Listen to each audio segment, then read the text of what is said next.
14 స్థలాలు ఎవరికి తెలుసు అంటే చాలా మంది విశ్వాసులు క్రైస్తవులు చాలా మంది జెరూసలేం వెళ్తారనమాట. జెరూసలేం వెళ్ళినప్పుడు అక్కడ యేసు ప్రభు ఎక్కడ స్టార్ట్ అయ్యి సిలువను మోయడమో మొదలుపెట్టి మరి గొల్గోతా కొండకి వెళ్ళారో ఆ యొక్క స్థలాలన్నిటిని కూడా ఆ స్థలాలలో 14 స్థలాలని చెప్పని యేసు ప్రభు ఎక్కడెక్కడ ఏమి ఎవరికి కనపడ్డారో, ఎవరికి ఏం మాటిచ్చారో, ఎవరు ఏం సహాయం చేశారో ఇవన్నీ కూడా 14 స్థలాలుగా జెరూసలేంలో మరి చక్కటి పెద్ద పెద్ద స్వరూపాలు చేసి అక్కడ పెట్టారనమాట. ఇది ఎవరికి తెలుసు అంటే మరి ఇక్కడ క్యాథలిక్లు వాళ్ళు మాత్రమే చేస్తాం కానీ వేరే వాళ్ళకి తెలియదు.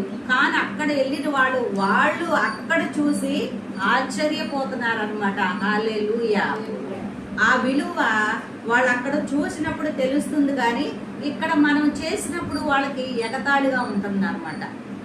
కానీ ఈ యొక్క సిలువను గూర్చిన వార్త నశించుచున్న వారికి వెర్రితనము గాని, రక్షింపబడుతున్న మనకు దేవుని శక్తి అయి ఉన్నది.